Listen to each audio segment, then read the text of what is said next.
You're watching Bread and Roses, a weekly political social magazine that's broadcast in English and Persian via New Channel TV. Hello everyone, I'm Maryam Namazie. And I'm Fariborz Pooya. In this week's program, we'll be talking about atheism in Turkey. We'll interview Morgan Elizabeth Romano and Zehra, the board members of Atheist Association of Turkey. In Shocking News of the Week, we'll be talking about the increase in underage marriages in Iran. The Insane Fatwa of the Week is about how discounted coupons are like gambling. And the good news of the week is new legislation in France that is forcing supermarkets to give the unsold food to charities. Yes, stay with us. The Atheism Association in Turkey is the second public atheist organization formed in what is known as a Muslim majority country, the first being Morocco. In less than a year of its founding, its website has been blocked by a Turkish court, citing Article 216 of the Turkish Penal Law, which, quote, forbids provoking people for hate and enmity or degrading them. Rather, though, the association is provoking change for a better Turkey. Provoking enmity and hate, that's what the Turkish court thinks that the Atheist Association is doing. I always find it interesting how religion hates and provokes enmity against people who don't agree, like atheists, or people who don't toe the line. And then when you try to challenge that and say, excuse me, we also have rights, people have a right not to believe, suddenly that's a provocation. Absolutely. In the religious sort of dominated sort of state, usually that's what you get. And it's very interesting now we have a huge atheist movement in Islamic ridden societies like Iran, Turkey, North African countries, because people have experienced religion, up to the eyeballs, and they, the direction and the mass sort of joining of atheism. In reality, atheism and recognition of that as liberating, it's huge, but the organized version of that is suppressed.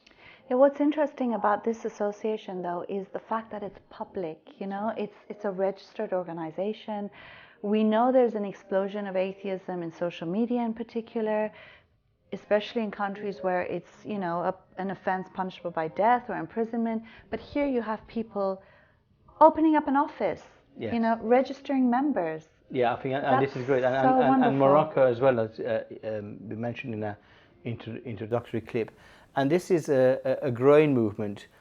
We have a lot of atheist organizations on social media. In Iran, for example, a number of atheist organizations who publicize atheism and discuss and debate vis-a-vis religious thought and philosophy. But in reality also, we'll see that there's huge number of people who see themselves as atheists. But it's great to have public organizations. Yeah, definitely. And that's a good beginning. Definitely. Now let's go and look at this wonderful interview with two wonderful women from the Atheist Association. Zehra calls indoctrination the raping of the brain. You've got to watch this.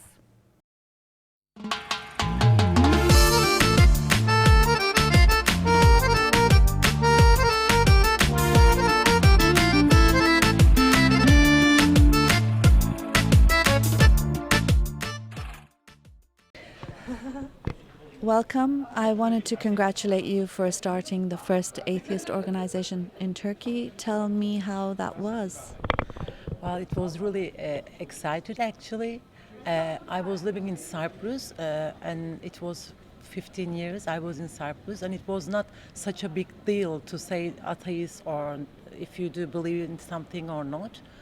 But we were not even know about our neighbor's religion or something. Like it was never comes up.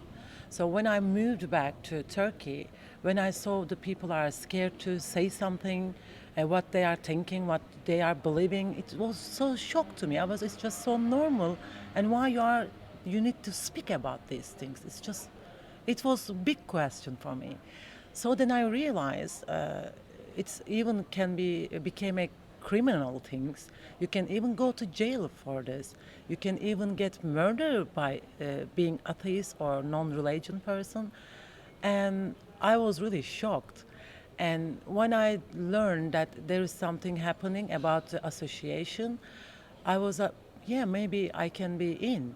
But then I scared because people has been talking so big. I was, it should be normal. I was still trying to understand why it's such a big risk.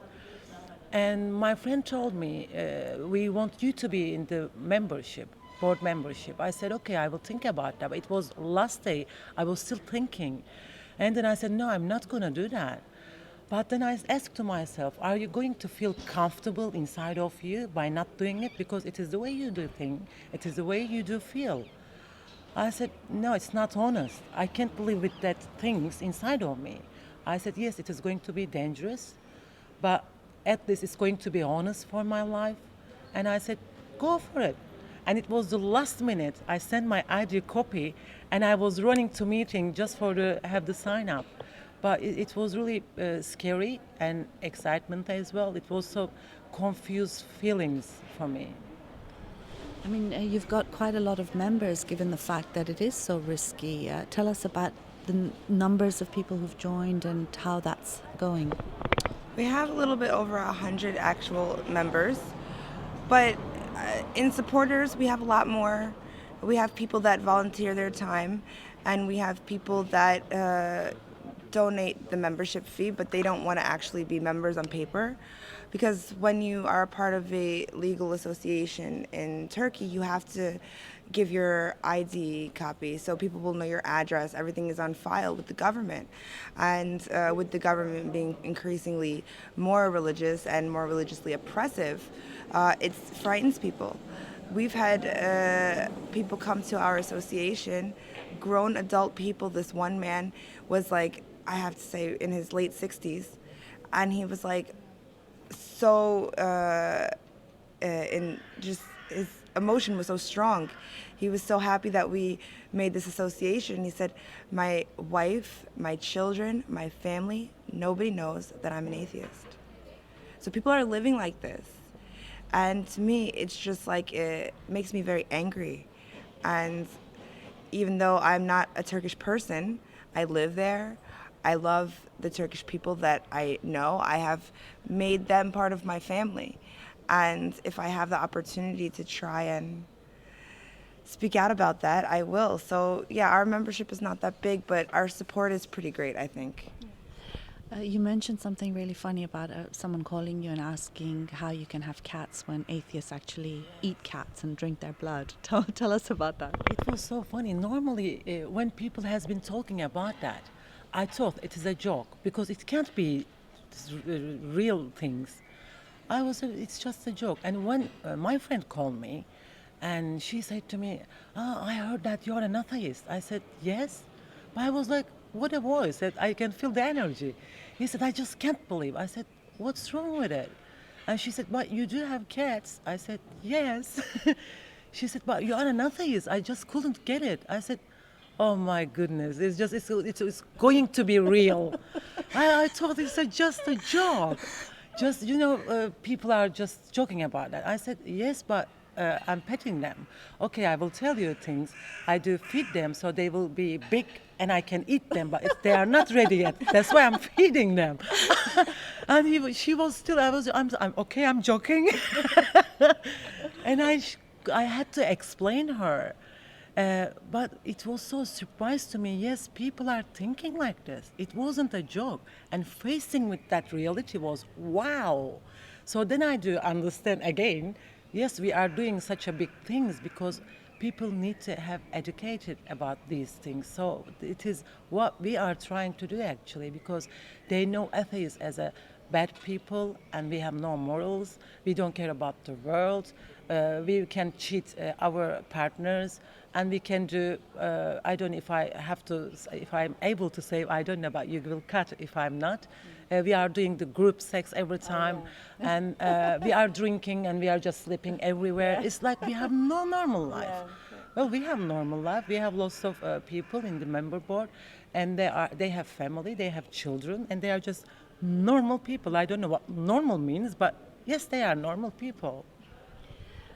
One of the questions I'd asked you earlier is why the need to actually register, given that there is added risk to that, and you had some good reasons for that. Can you explain that?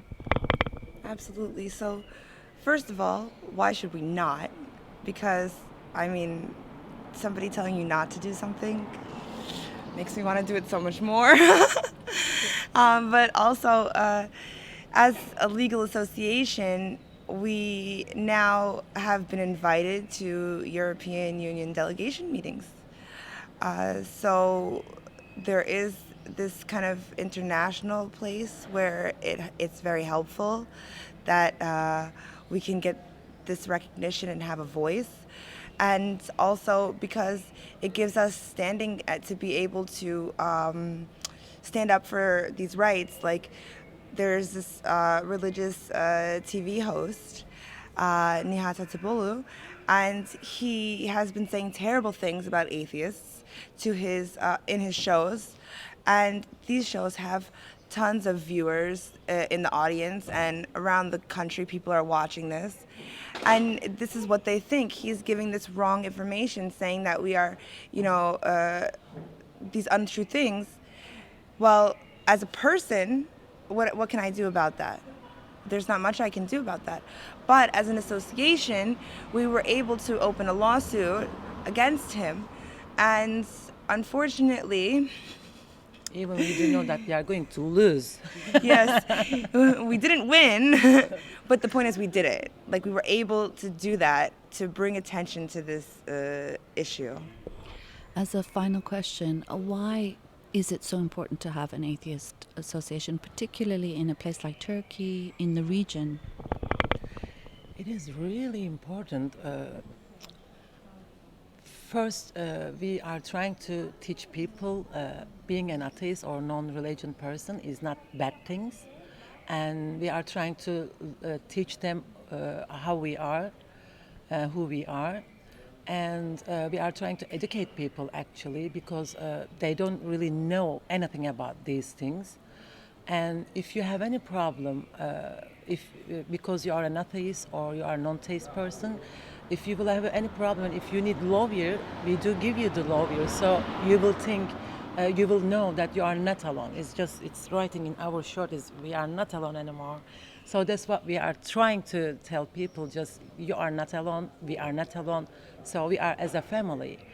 And there is lots of pressure. I have a friend and who has pharmacy, but in the village people, and they are all covered their hair, and they are really religious people. And on the Friday prayer time, he said he has to lock his office, and he is sitting out of the office and just waiting the time, so they will think that he went for the prayer. Because he said, if I will not do it, people will not come to my pharmacy. And there is lots of people like that. I have a friend who has the shop, and he doesn't sell alcohol because he said, if I will do that, other people will look at me like I'm evil, and they will not come to me, so I have to do that. And he's a drinker, and he's just, he's drinking, and he needs to feel able to do these things. But unfortunately, it's not. So we are a secular association. It's just, you can live together. You don't have to fight each other. You don't have to say bad things together. You can be just live as a normal human being. That's what we are trying to teach people. And we have lessons in the school. You have to have, as a child, you have to go and you have to read how to read a good Quran, life of the Muhammad and things, but they are little kids, so you are poisoning them. So we are against to do that. We are not against religion, but we are against pressure from the religion. So if you are teaching the little brain, for me, you are raping their brain. Raping is just not body things. For me, if you are raping the brain, it's the biggest rape. So we are trying to do that too. And if you are an atheist or non-theist person, if you have a child, if you don't want her or his to go to have that lesson, they say to you, no, it has to be. But you said, but I'm an atheist. But you have no right to say that. They said, okay, you are an atheist, but she or he has to go to that lesson. So we are trying to change this one as well. And I don't know if you ever seen the Turkish ID, I forgot mine. Our ID is pink and blue. Pink is for women, blue is for male people.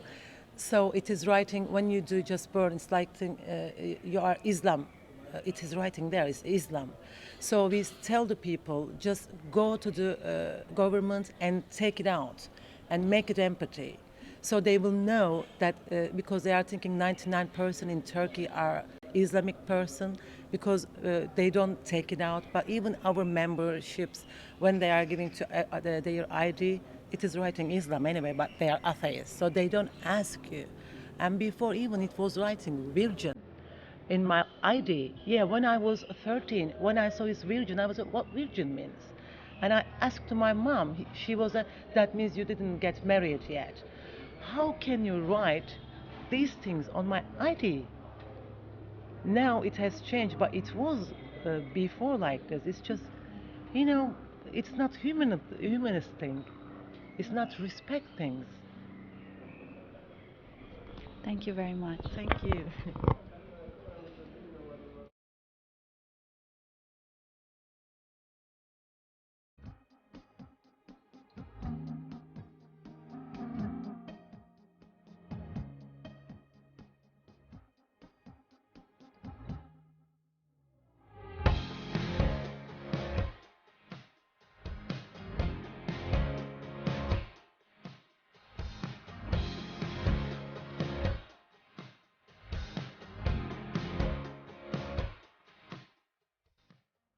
I hope you enjoyed that interview. There were so many wonderful points in that.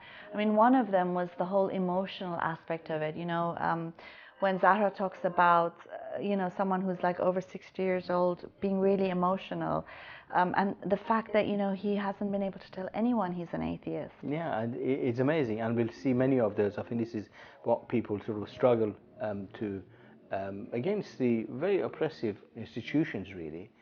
To come out and be openly be at one with themselves. And one of the things, growth of atheism is very closely linked with science and demand for science vis-a-vis religious indoctrination. I think that's a great thing to see. But one of the things that's worrying too is the fact that Turkey has such a strong secular history, and with Erdogan's Islamization of that country, that you're seeing, its effects on people who are free thinkers. Yeah, I agree, and I think what Zehra and Morgan are doing, I think, in Turkey is great thing. And I think when you see an organised public bodies, continuing to work and attract a lot of members publicly, I think this is a great thing to see. What was interesting too about what she said is something that we've heard often, is how, this sort of monster that's made out of atheists, are you drinking your cat's blood and are you going to eat your cat? And, there's this joke among atheists in the West of how, they eat babies actually, they're such monsters. And, she says, we're very normal, we have families, we've got children, we're normal, whatever that means. And I think, that is the great thing about an association like this, because it does normalize atheism. It does normalize the fact that people can think differently, and it allows people the space to do that.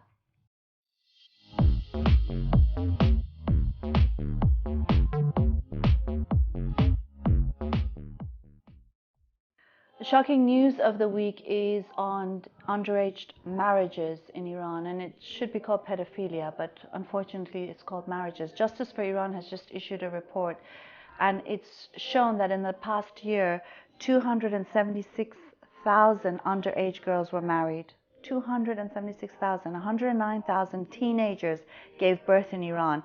And if you look at the number of brides who were 10 to 14, it was 41,000 girls. And what's happened is there's been a huge increase in this. Absolutely. With the Islamic regime coming to power and holding power, they've been publicizing marrying girls when they reach 9-year-old, and that's normal.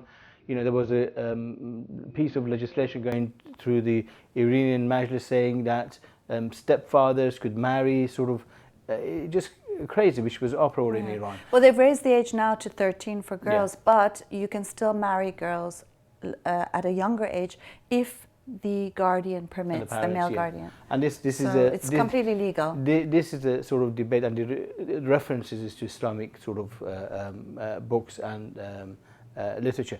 But well, if we can call it literature. But the issue is that we've always had in Iran, in a really backward section, if you know that the most backward, small number of people who actually young people got were married. But with the Islamic regime, this has exploded, and this is crazy. Look at these figures. I think this is important, Maryam. Look at this. We have had 1,289 mothers gave birth age 14 in the past year, in 2012-13, 275 birth to 13-year-old mothers, 50 to girls age 12. This is criminal. 17 birth to 11-year-old mothers. This is just 11-year-olds being pregnant. It's just a marriage. They're actually being pregnant, and this is criminal. This is crime committed by the Islamic regime against children, and this is unbearable to actually.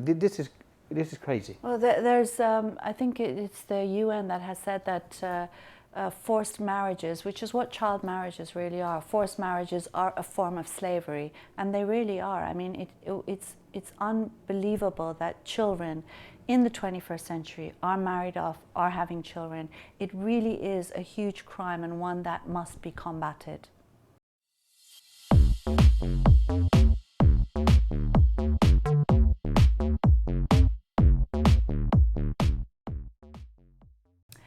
The Supreme Scholars Committee, and we use that word lightly, in Dubai has issued a fatwa against coupons. You know coupons, where you get discounted items?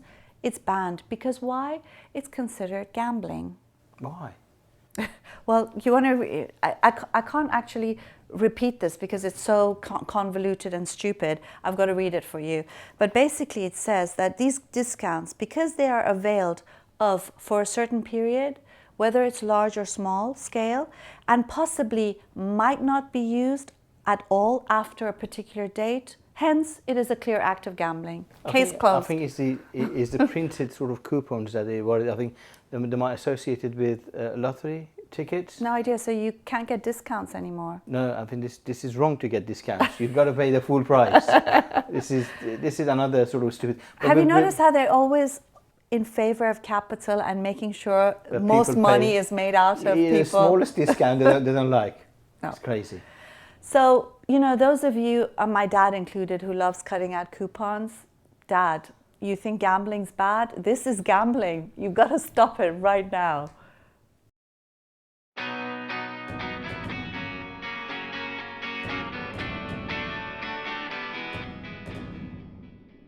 Now, this week's good news is from France, where the National Assembly unanimously voted in favor of banning supermarkets throwing away unsold food. Not only throwing it away, they throw bleach on the food so that people can't go and pick it up and eat it. To keep the prices up. To keep the prices up. And we see that with lots of food being thrown away as a result of, it's all about prices, even though people are starving, in many places. And but the great thing about this is that finally they're not allowed to throw it away. They have to give it to charities or to use it for animal feed. No, absolutely. And the fact that there's a huge food poverty. And we've always had this next to supermarket or next to food sort of producing companies. You had in society where people are starving in the same sort of locality, and people are actually looking for food from supermarkets. And I think it's a great thing that France has done. I think other countries need to take the same steps. In America, in Britain, I know there is a movement in Britain for people to actually go and save the food and give it to people. I think that needs to become law everywhere. People shouldn't starve. Where there is food, they shouldn't starve. Yeah, and definitely. This is crazy. I mean, there is criticism about this because some groups have said, well, this doesn't deal with the entire problem, which is overproduction or waste stream distribution. But nonetheless, it's an important step, the fact that people are hungry and these big companies are wasting huge amounts of food. It's a good step and an important one. And I think it focuses, the attention on the fact that these are extra food and there shouldn't be people going hungry, and that's a good step that France has taken. Yeah, definitely, and it's also something that when you look at this issue, there is a lot of food waste. I mean, I think there's statistics that show that in France, for example, 7.1 million tons of food are wasted, including by consumers, mainly by consumers, by restaurants, by shops, and worldwide it's 1.3 billion tons of food. So there's a lot of waste going on. And when you think about the fact that so many people are starving to death, it is really criminal. And so I think these sorts of things do help to raise attention to this important issue. I agree. Well done, France. Yep. This brings us to the end of our program.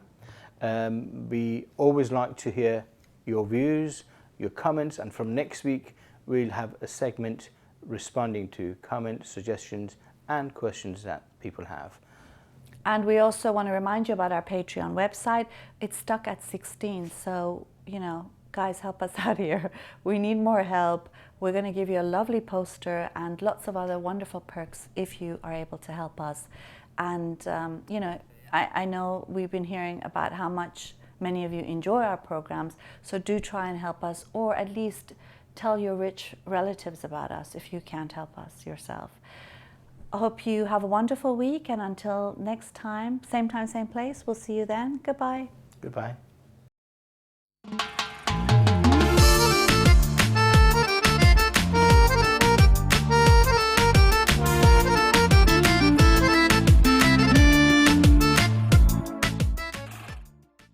Hi, I'm Maryam Namazie. And I'm Fariborz Pooya. We're hosting a program called Bread and Roses. It's a weekly program that's broadcast in Persian and English in the Middle East and North Africa, primarily Iran as well.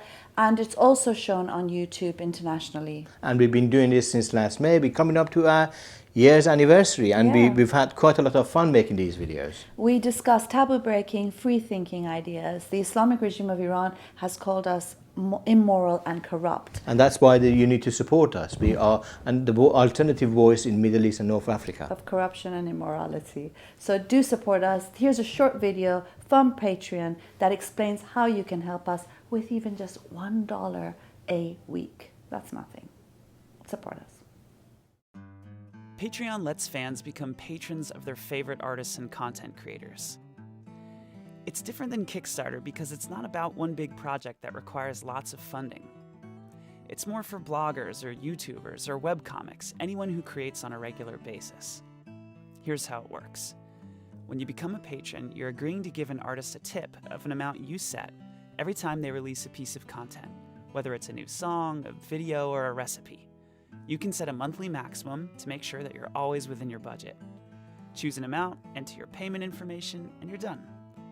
Becoming a patron allows you to view and post in the artist's stream, and in exchange for your support, artists offer additional patron packages, which might include monthly Google Hangouts, music production tutorials, pre-sale concert tickets, or anything they can offer as a way to say thanks.